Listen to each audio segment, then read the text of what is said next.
Abrindo os trabalhos, então, oficialmente, hoje, né, gente, vocês devem ter percebido que eu fui tragado por essa questão da avaliação do conflito na Ucrânia. Isso meio que está monopolizando, assim, o que eu tenho lido e procurado me informar nos últimos dias. Não que essa guerra seja mais importante que tantas outras que permanentemente estão acontecendo, né? Mas é que como a mídia elegeu essa guerra para mostrar, eu estou tentando aproveitar isso para explorar os algoritmos e também entrar nessa guerra de informação, porque toda guerra, antes de mais nada, também é uma guerra de informação, né? Eu acho que tem um divisor de águas na história aí das guerras que foi a Guerra do Vietnã, né? A Guerra do Vietnã foi a primeira guerra moderna televisionada ao vivo, ou praticamente ao vivo. E uma das coisas que levou os Estados Unidos à derrota no Vietnã foi justamente não ter manipulado a informação. E aí nós vamos ter claramente uma mudança nesse perfil quando a gente vai ter a outra grande guerra televisionada, né? Porque tem aquelas guerras que os grandes países capitalistas optam por televisionar e outras que não, né? Tem conflitos permanentes que são permanentemente silenciados, né? Vide a invasão permanente que Israel promove na Palestina. Mas o segundo ato dessa mudança foi justamente a Primeira Guerra do Iraque, né? Então ali já vai haver toda uma estruturação de mídia para essa guerra de informação, para evitar que acontecesse o que aconteceu lá no Vietnã. Então é evidente que agora, 2022, ambos os lados dessa guerra procuram se utilizar ao máximo dessa guerra de informação, porque vencer a guerra da informação pode ser determinante para vencer a guerra, né? Então, esse é o ponto, e por isso que eu decidi explorar também, já que a mídia está fazendo dessa a guerra do momento, como se não tivesse tantas outras acontecendo ao mesmo tempo, para explorar os algoritmos, ganhar alcance e também colocar a minha colaboração nessa guerra de informação, que é essencialmente uma guerra moderna. Bom, e por causa disso, eu escolhi para reagir hoje a dois vídeos de liberais de diferentes linhagens falando sobre o conflito da Ucrânia. Então eu vou aproveitar para mostrar a visão dos liberais a respeito disso, de dois pontos que eu julgo importantes, né? E também trazer a minha posição do marxista contrapondo a visão dos liberais para que vocês possam enriquecer o debate a partir aqui dessa minha colaboração. Então, assim, eu escolhi o MBL, né, para fazer aqui reagindo, e também o rapaz lá do Ideias Radicais. São personagens bastante caricatos, né, tanto o MBL quanto Ideias Radicais, e são personagens que eu não escolhi por acaso, né? Por quê? Tanto um quanto o outro, eles desembarcam no Brasil dentro do mesmo contexto, que foi o contexto de espólio dos movimentos de 2013. Eu não classifico os movimentos de 2013 como uma revolução colorida, né? Ou seja, uma revolução plantada por atores imperialistas a fim de desestabilizar regimes políticos não alinhados à centralidade do capitalismo, né? Que basicamente é o que são essas revoluções coloridas. Entretanto, aquele movimento de 2013, ele, na minha avaliação, foi sim uma explosão de contradições diversas que desorganizadamente conseguiram movimentar a sociedade. E esse é o ponto central, desorganizadamente. O que houve a partir de então foi uma disputa pelo saldo daquele movimento. E nessa disputa, pelo fato da esquerda no Brasil estar sendo pautada pelo poder político institucional da época, com o PT, fez com que o espólio do movimento de 2013 fosse mais bem aproveitado por grupos que estavam se especializando nessa estratégia de desestabilizar governos a partir de ações populares coordenadas pela internet, através de canais de think tanks, institutos liberais e coisas do tipo. Então veja, o que eu estou querendo dizer? Apesar de eu não considerar 2013 uma revolução colorida, eu acredito que o espólio de 2013 foi mais bem aproveitado por esses grupos que têm essa estratégia imperialista de desestabilizar governos a partir desta guerra ideológica implantada a partir de tecnologias da informação, táticas de confusão no sentido assim, de informação, de desestabilização, através desses institutos liberais, desses think tanks. Think tanks são institutos de propaganda liberal travestidos de informação. E tanto o Rapaz do Ideias Radicais quanto o MBL nascem desse contexto. O MBL mais visivelmente, até porque tem na sua origem uma fonte de financiamento que a gente não tem clareza a respeito disso, né? Eles ora divulgam, ora não divulgam, quando divulgam, divulgam parcialmente, e esses números são muito obscuros, né? E o Rapaz de Ideias Radicais, embora não seja articulado como o MBL, eles até dividem opiniões, né, divergem, melhor dizendo, opiniões, né, eles têm a mesma função, né? O Rapaz de Ideias Radicais ele é bastante bem patrocinado para defender uma teoria anarcocapitalista, que é uma teoria basicamente construída sob encomenda dessa nova forma de guerra política, né? O anarcapitalismo ele é algo feito para iludir jovens e aproveitar o espírito antissistêmico do jovem frustrado, com dificuldade de entrar no mercado de trabalho, com o próprio choque do jovem frente à realidade e às contradições do mundo. Enfim, é aquela ideia de transformar o capitalismo em algo revolucionário. Então esse rapaz aí também vai ser bastante bem patrocinado por esses institutos liberais, grupos de venda de serviços financeiros, que é onde operam esses canais. Então eles são muito parecidos, né? Embora sustentem que há diferenças entre si, beleza? E para quem não sabe, gente, tá? O Renan e o Arthur Duval, mamãe falei, né? O Renan Santos e o Arthur Duval estão na Ucrânia, né? Eles foram fazer algo que é curioso, né? Eles foram fazer turismo de guerra, né? Então, dois latino-americanos indo para uma zona de conflito, acreditando que podem extrair de lá melhores informações, né? Vejam, isso não é totalmente absurdo, tá? Porque vejam, os mesmos grupos por trás da origem do MBL estão na origem dos movimentos da Praça Maidan de 2013, 2014, que levaram à deposição do então presidente ucraniano, dando origem a todo esse conflito, né? Então, lá sim nós vamos ter um exemplo bastante óbvio de revolução colorida. Então, assim, existem ligações entre esses grupos. E o que mais nos assusta quando a gente pensa no MBL é que aquilo que surgiu lá na Praça Maidan, com um discurso liberal, que até hoje eles acham que ainda é possível de sustentar, se configurou na força expansionista de grupos neonazi na Ucrânia. Então vejam a proximidade dos liberais com os neonazis, ou seja, aquilo que está na raiz do MBL, dos movimentos da Praça Maidan, também é o responsável pelo desenvolvimento, fortalecimento, treinamento, armamento de grupos neonazi que estão atuando violentamente na Ucrânia desde então, com mais possibilidade de crescimento. Então vamos ver o que o Renan, que é um desses caras que está lá na Ucrânia para fazer esse turismo de guerra aí, né? O que ele está dizendo a respeito da guerra aqui? Vamos prestar atenção. Povo em guerra. O que eu tô falando afinal? A gente vê muitas coisas, né? Poder para o povo, power to the people. E o povo vai fazer... Isso é um discurso, mas é muito diferente da realidade. O discurso político é a realidade, entendendo que a política também, de certa maneira, é simulação de guerra, eles se diferenciam pela ação.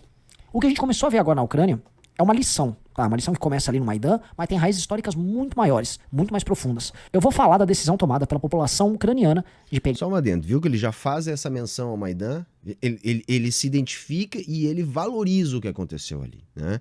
Então, é importante a gente lembrar para onde que descambou o Euromaidan, né? Quais os grupos se fortaleceram, né? basicamente grupos nazistas, né? E ele está se identificando com isso. Mas agora ele está puxando para que lado? Bom, ele vai falar da reação da população ucraniana frente ao que está acontecendo. Vamos prestar atenção. Pegarem armas e ir pra guerra pra defender o seu país, tá? Tô cheio de depoimentos aqui e vou passar minha opinião sobre isso. Roda a vinheta. Olha só, dominações e invasões, elas têm características muito loucas, né? E em alguns lugares, por exemplo, um país determinado é invadido, porque a elite política, a elite dirigente é derrotada, às vezes ela foge, ela faz um acordo com o adversário, as forças militares elas são derrotadas, por vezes elas se entregam, por vezes elas são compradas. Via de regra, o que define muito a natureza, até do banho de sangue, eventualmente, de uma invasão, a ação dessa população. Muitas populações se comportam apenas como vítima. Ah, tô aqui, puta, e fica à mercê das circunstâncias. Povos se entregam, outros povos nem tanto. Esses povos do leste, via de regra, são povos muito duros, são povos muito difíceis. A história pra lá é muito difícil. Diferente da Europa Ocidental, a Europa ali, ela foi alvo de invasões de hunos, de mongóis. E as invasões mongólicas não são coisa de brincadeira, os mongóis se estabeleceram ali. De turcos, antes, tribos bárbaras das mais ferozes como os citas. Os próprios povos indo-europeus vieram de lá. Ou seja, é só bicho brabo brigando lá. Então, isso aí só para ressaltar, né? Mais uma característica comum aos liberais, né? Eles avaliam muito questões morais, saca? Sempre se erra quando se cai nesse tipo de avaliação, saca? Ah, mas olha a história desse povo, é um povo duro, um povo de lutas, não sei o que. Gente, se a gente vai olhar a história da formação de todos os povos, esse tipo de platitude aí que o Renan tá proferindo, elas não dizem rigorosamente nada, porque todos os povos têm razões para constituir tal dureza, tá? Então não é por aí que a coisa funciona, ele está, na verdade, enrolando até agora para chegar no ponto que ele quer, que é o ponto de defender a atitude do Zelensky de armar a população civil para resistir à invasão russa, tá? Vamos seguir. Bom, ali é um povo muito duro, muito acostumado a sofrer. E ali na Ucrânia, eles tomaram uma decisão que não é todo o povo que toma. E aqui eu não tô confundindo povo com elite dirigente, povo com Estado, povo com governo. O povo ucraniano decidiu que ele não vai ficar à mercê da nova União Soviética. A decisão dos ucranianos de... Como é que é? Ele falou ali? Como é que é? Decidiu que ele não vai ficar à mercê da nova União Soviética. A decisão... Pariu, mas que nova União Soviética, mano? Tá louco, meu. Ah, cara, o cara tá alucinado. Dos ucranianos de pegarem armas e defender a sua terra do invasor é uma decisão que pro Putin é muito custosa. Porque o Putin, uma coisa, ele pode ir lá, ele ocupa aquele território, ele rende as forças, mas se a população não aceitar se submeter e falar, eu vou lutar até o fim, eu posso morrer nisso aqui, não há o que fazer, você vai ficar numa situação de terra arrasada. E ninguém melhor do que os russos enfrentaram Napoleão e o Hitler nessas circunstâncias para falar disso. Stalingrado, talvez a grande batalha da Segunda Guerra Mundial, representou o trabalho do Exército Vermelho, o Exército Soviético, e da população local enfrentando os invasores nazistas. Não dá pra comparar, né? Não dá pra comparar a invasão da Alemanha, que os russos estavam repelindo naquele momento, e se constituiu uma situação ali em Stalingrado que rumou, né, para essa forma de resistência que a gente não pode comparar com a ação midiática translocada e completamente irresponsável dos Zelensky sair dando arma à população nesse momento da guerra, né, onde tem muitas outras coisas que poderiam estar sendo feitas, tá? Não é por aí a coisa. Mais do que qualquer outra coisa, tá? Os soviéticos têm isso na própria memória, eles sabem que tipo de guerra é essa. Saiu um depoimento, o Sam Puncher, que tá fazendo um trabalho jornalístico fenomenal, ele postou isso agora no Twitter, né? E isso mostra muito a mentalidade deles. Pais de família que deixam seus filhos na Polônia, na Hungria, na Eslováquia, e eles retornam pra Ucrânia pra receber os fuzis do governo e lutar. Essa imagem aqui eu postei no outro vídeo, que eu soltei hoje de manhã, mas Fique boa, né? É importante colocar aqui, são homens normais, o cara pode ser um motorista de Uber, outro é um padeiro, outro é um ferreiro, outro é um contador, e os caras estão pegando as armas deles e estão indo se defender. Tá? Esse é um cenário pro invasor que é um cenário muito difícil. É um cenário difícil porque pode rolar um banho de sangue muito maior do que seria se não houvesse essa estratégia do governo, né? Por exemplo, assim, o que eu tenho acompanhado é que as forças ucranianas estão se embretando no meio de bairros civis, né, para obrigar os ataques russos a atacar essas regiões civis, por exemplo, né? Outra coisa que o Renan não está falando ali é o seguinte, não tem liberdade para os homens da Ucrânia não quererem participar desse conflito, né? Eles não podem abandonar o país, eles estão sendo forçados, né, inclusive por outros civis, a participar dessa luta. Outro problema seríssimo. Não é razoável imaginar, tá, que você possa fabricar coquetéis Molotov, dar rifles para a população civil ucraniana resistir ao exército treinado russo. Tá? Não é razoável imaginar isso. A gente já está vendo cenas na internet das pessoas hostilizando os blindados, o que pode ocasionar aquilo que vai servir apenas como propaganda de guerra, porque se um blindado desses resolve atirar num carro que jogou um coquetel Molotov, o carro se transforma em poeira, enquanto que se o coquetel Molotov atingir o blindado, não vai acontecer nada com o blindado, né? A outra questão, onde vão parar essas armas todas? Tem mais armas chegando na Ucrânia do que soldado disposto a lutar. Então essas armas estão sendo distribuídas para quem? Então já está rolando formação de milícias, já está rolando guerra entre esses grupos. A Ucrânia abriu fronteiras para mercenários, então já está toda uma rede que, por exemplo, desenvolveu coisas como a Al-Qaeda em franca colaboração com a formação de milícias ucranianas. Essas armas, na verdade, elas vão ir todas, ou quase que todas, para financiar esse tipo de guerra. Então você está armando grupos nazistas, grupos jihadistas, você está armando milícias. Por exemplo, o Zelensky está concedendo perdão para prisioneiros que tenham eventualmente experiência militar. Que tipo de prisioneiro que tem experiência militar que está lá na Ucrânia? Normalmente pessoas ligadas a grupos neonazis. Então, o que está se formando lá com a resistência das pessoas não é uma heróica e brava resistência ao invasor. Não, é um cenário que vai produzir uma guerra muito mais prolongada do que poderia ser se fosse uma guerra rápida entre exércitos, já que o exército ucraniano não tem como resistir. Então, quem perde nisso tudo é só a Ucrânia. É lógico, gente, que quando você consegue o apoio da população para resistir, fica mais difícil para o invasor. Isso não tem a menor dúvida disso. Fica mais difícil para o invasor. Mas não é isso que vai ser o determinante. Se não tiver uma organização militar que possa suportar essa população civil que possa eventualmente resistir. Não é o que está rigorosamente acontecendo na Ucrânia. Não é o que está rigorosamente acontecendo na Ucrânia. O que está acontecendo na Ucrânia é uma estratégia midiática para levar o conflito para um conflito mais duradouro, transformando assim a Ucrânia na nova Síria, na nova Líbia. Porque é a única forma da OTAN e dos Estados Unidos ganhar esse conflito. É a única forma, né? E impedir que se faça uma divisão da Ucrânia e que os russos continuem mantendo aquela região como área de influência.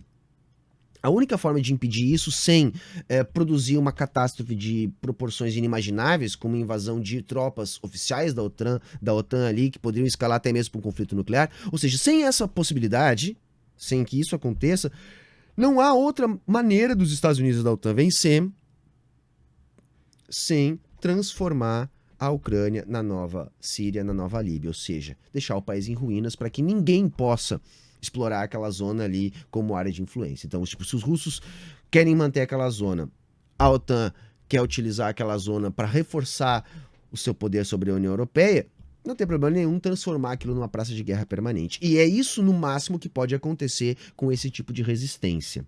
No máximo, é isso que pode acontecer com esse tipo de resistência. Vamos ver o que ele continua falando aí. Passa a ser uma guerra dolorosa, morosa, custosa, né? O preço disso é muito grande. O Klitschko, né, ele foi um boxeador, foi campeão de boxe, ele é o prefeito agora de Kiev. Ele avisou, ele vai pegar em armas, ele tá na cidade. E vejam só, ele é um esportista, famoso no que faz, ganhou dinheiro no que faz, mas ele tá lá, presente naquele momento, lutando essa guerra dele, que é a guerra histórica do povo dele.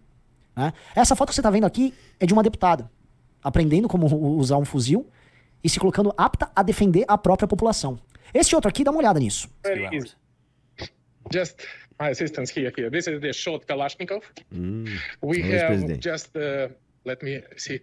Porque ele, se eu não me engano, empossado depois do Euromaidan, depois do golpe. E veja, ele está defendendo, achando heróico, a distribuição de armas que na prática estão formando milícias e fortalecendo grupos nazistas. E ele se diz liberal. Mas é isso que ele está defendendo. Ele está defendendo algo que o resultado nós já vimos. Por exemplo, o ISIS é produto de algo mais ou menos parecido. Você vai lá, destrói um país, desestabiliza. E dessa desestabilização mais armas, esse aqui é um ex-presidente avisando, nós não vamos perder, nós vamos ganhar. A Rússia não vai tomar a Ucrânia. E eu vou lutar até o fim. Olha que coisa linda. E eu vou dizer uma coisa pra vocês, gente, assim, ó. Só quem tem a perder é a Ucrânia. Os civis que vão morrer vão ser ucranianos. O país que vai ser devastado vai ser a Ucrânia. Depois eu vou falar sobre a questão da economia, mas vamos entender. Mas a Rússia vai sofrer pesadíssimas sanções econômicas, vai ter recessão, vai ter desemprego, vai ter um monte de problema. Vai. Mas a Rússia vai continuar de pé. A Rússia não vai ser invadida, os prédios vão continuar intactos, as fontes de energia russas vão continuar produzindo, a Rússia vai continuar exportando, vai tomar um baque econômico violento, mas vai seguir. E a Ucrânia? O que vai acontecer com a Ucrânia? Então vejam, a Ucrânia só tem a perder. Essa atitude do Zelensky, ela não é heróica. Ela é suicida. Ela é suicida. E ela está servindo a interesses que não são ucranianos. O nacionalismo, gente, ele é um instrumento que existe para dividir a classe trabalhadora. Existem interesses nacionais válidos, dignos? Sim. Mas não é isso que está na pauta da Ucrânia. Não é isso que está em pauta. Eles estão instrumentalizando o nacionalismo. De novo, e é isso que me incomoda. O nacionalismo, vira e mexe, é instrumentalizado pela política para fazer as pessoas lutar. Para fazer as pessoas acreditar no absurdo. Saca? É lógico que há uma invasão russa à Ucrânia neste momento. Mas a Ucrânia foi invadida, pelo menos em 2014, por forças estadunidenses com seus desestabilizadores políticos. Foi produzido um golpe. Então, se alguém invadiu a Ucrânia primeiro, foram os americanos em 2014. Estão invadindo uma área de influência do capitalismo russo e, com isso, o Putin ele ficou numa situação de ou abrir mão dessa área de influência a partir dessa invasão da Ucrânia pelos Estados Unidos a partir de 2014 com o golpe. Então, eles teriam que abrir mão de uma situação que os próprios russos tinham como vital. Vamos entender uma coisa, tá, gente? Por que o Putin vai pegar rapidamente, lá em 2014, ainda a Crimeia? Porque na época da União Soviética, na divisão de como foi escolhido desenvolver a produção dentro da União Soviética, a Crimeia ficou com a responsabilidade da indústria naval e da indústria aeronáutica. Duas indústrias pesadas, vitais para o desenvolvimento da União Soviética. Quando houveram as tratativas para a dissolução da União Soviética, se formou a Ucrânia. A Ucrânia, ela nasce naquele momento da dissolução da União Soviética. E essas instalações, essa indústria pesada vital, ela estava lá na Ucrânia.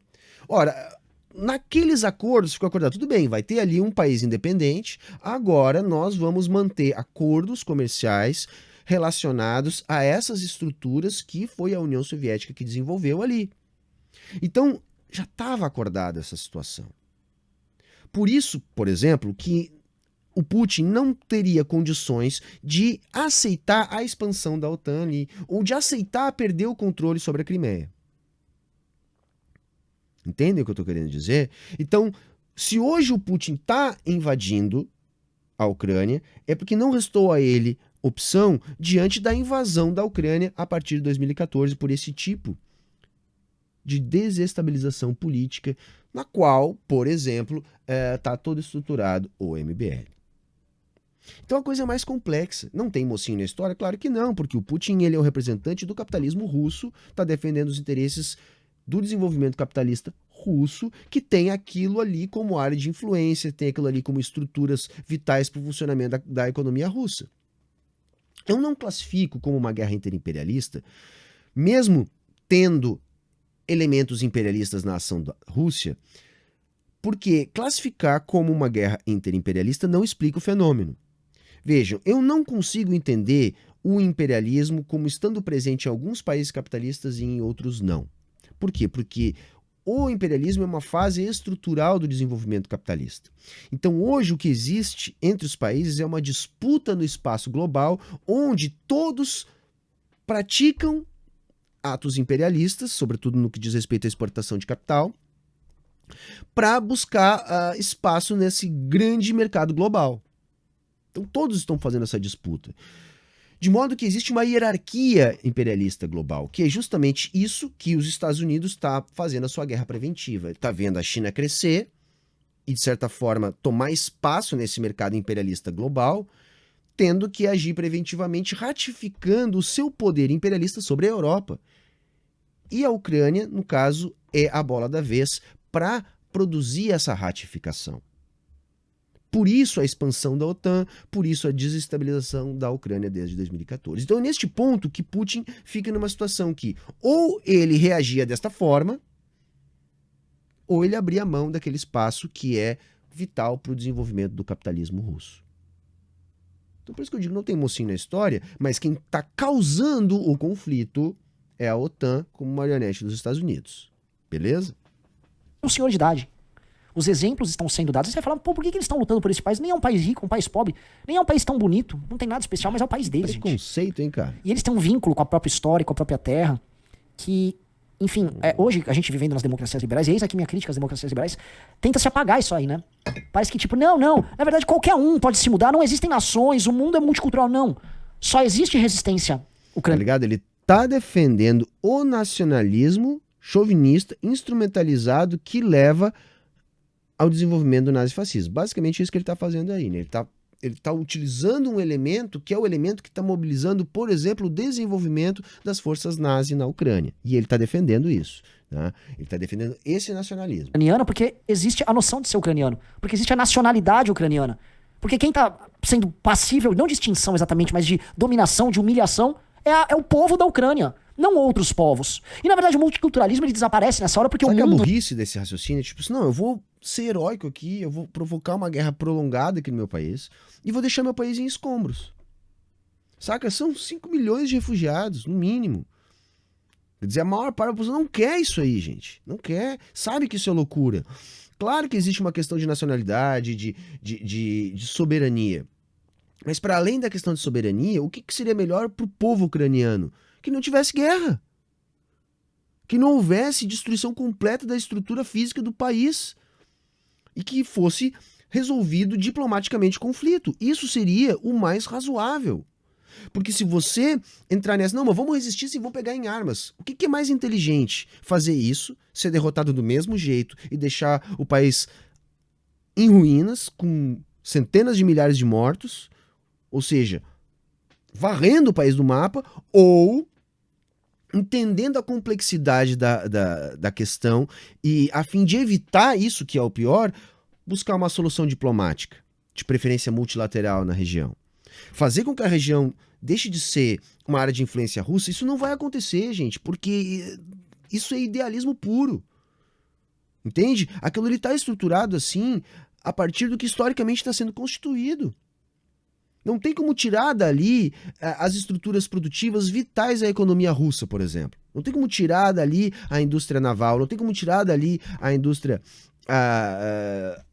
aérea, não tem como tirar dali a passagem pelo mar na Península da Crimeia, não tem como tirar dali essa posição estratégica. Saca? Não tem como. A Rússia ficou com isso nos acordos lá de 91, inclusive para garantir a sobrevivência do seu capitalismo nascente. Então não tem como eliminar essas contradições só com boa vontade. Então o que seria melhor para a população? Saca? Agora eu vou resistir aqui heroicamente. Não, o que o Renan está defendendo é a destruição completa da Ucrânia. É isso que ele está defendendo. Não, vamos resistir em abstrato aqui contra uma força militar. Que a gente está vendo o quê? Rapidamente tomou, já não invadiu Kiev porque não quis, para dar um tempo para conversar. Tem algumas baixas, tem, é lógico, é guerra. Na guerra sempre vai ter baixas de lado a lado, mas o que a gente está entendendo aqui, não houve nem a mobilização da maior parte do efetivo russo, nem do armamento de melhor qualidade. Então, quer dizer, é uma guerra que a Ucrânia não tem condições de resistir. Quanto mais ela resistir, tá? Quanto mais ela resistir, pior vai ser para a Ucrânia. E é isso que o Renan está defendendo, que eles resistam até o último momento, para não sobrar nada dali. E aí sim, você desarticula completamente a chance de reerguer o Estado, de organizar um governo, de organizar forças de segurança, de organizar um sistema judiciário, e aí você vai ter espaços onde não existe vácuo de poder. E aí se formam milícias mais poderosas que vão começar a tomar conta do lugar. E o que vocês acham que vai tomar conta daquele lugar ali a partir do que já está montado ali? Ali nós temos os principais focos neonazi na Europa do momento, que estão agora recebendo armas de última geração e estão tendo a oportunidade de ver as estruturas de Estado que poderiam colocar um freio no desenvolvimento desses grupos sendo destruídas. E o nosso querido Renan está aqui dizendo, olha que lindo que é isso que está acontecendo. É isso que ele está dizendo.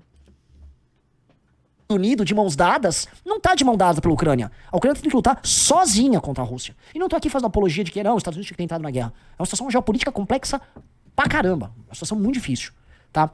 Isto aqui é um processo, e isso aqui faz parte de algo que começou com o Maidan, que foi aquelas grandes manifestações que rolaram em Kiev e que derrubaram um governo ligado ao... Essa sim é uma revolução colorida, tá? Da estratégia de guerra híbrida, né? Eu não gosto muito desse nome, mas a galera vive pedindo pra eu falar, mas no sentido assim, ó, basicamente é isso. Desembarcam think tanks, compram atores políticos, formam lideranças de propaganda, atuam nas redes, bots, ciborgues, canais impulsionados, dinheiro, compram políticos, têm apoio da burguesia local em consonância com a burguesia imperialista estadunidense e se desestabiliza o país a partir do fomento de manifestações com esse cunho liberal.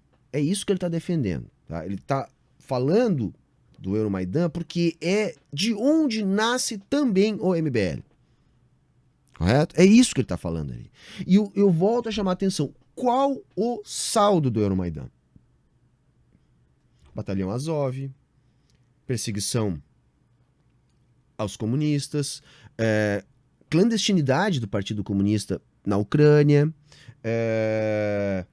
ataques sistemáticos, incessantes desde 2014, sobretudo na região do Donbass, à população de origem russa, criminalização do russo. Então, há uma violência sistemática desses grupos com grande influência neonazi no sentido de matar as populações russas dentro da Ucrânia. E é isso que ele está defendendo. É esse tipo de revolução que tem levado pelo mundo inteiro à destruição de países não alinhados ao capitalismo central. E aí tem uma outra tese que eu também quero começar a defender, que é o seguinte. Tem uma tendência do capitalismo que é a concentração. Tá chegando num ponto, gente, que o clubinho dos ricos tá cheio demais. A concentração tem que continuar acontecendo. Então, o clubinho dos ricos vai começar a chutar alguns países da Europa. Saca? Isso já tá acontecendo. Saca? Tipo, a Grécia já tá sendo chutada, o leste europeu sendo chutado, vai ter mais gente sendo chutada. E atentem, porque esse processo não vai parar só no leste europeu. Tem outros países tradicionais da Europa que logo, logo também vão ser chutados do clubinho, porque você precisa concentrar cada vez mais a riqueza. Essa é a tendência do capitalismo. Então você vai ver Espanha, Itália, Portugal, países que também vão começar a ser chutados desse clubinho dos países ricos, porque cada vez tem menos espaço, porque a concentração está cada vez maior. E aí, é claro, para que cada vez menos países possam controlar a geopolítica global, cada vez mais violência é necessária para enquadrar as forças de resistência desse processo. Tá? Então é isso que a gente está vendo nascer também. O Kremlin ligado ao Putin, ligado a Moscou, de características profundamente ucranianas, ligadas à identidade deles. E hoje eles estão lutando para manter a própria identidade. Eles são um povo que sofreram os horrores do Holodomor, que foi uma grande fanfic, fome que matou milhões de ucranianos durante a Segunda Guerra Mundial e que a esquerda sempre... Caralho, mano. Além de tu contar a mentira, tu ainda vai contar assim, cara. A fome da Ucrânia início dos anos 30. Segunda Guerra Mundial, final dos anos 30. Saca? Bom, isso eu já expliquei. Você pode acessar lá o canal de cortes. Houve a fome, mas não foi um genocídio. Não dá pra comparar com o Holocausto. Enfim, resumindo, é uma fanfic, tá? Uma fanfic criada por esses canais de think tanks. Então eles têm que retroalimentar, né? proibiu que se tratasse, porque foi um crime cometido pelo Stalin, e o camarada Stalin tem que ser tratado com carinho. Inclusive aqui no Brasil, né, stalinistas vão na Globo. A Globo recebe stalinistas. O MBL não pode ser recebido, porque o MBL é perigoso. Ele tá falando do Jones no programa do Mário Sérgio Conte na Globo. Ele ficou magoado, cara. Ficou magoado mesmo. Isso aqui, pessoal, tá? Quando um povo vai à guerra, essa é a pior notícia que o Putin pode ter.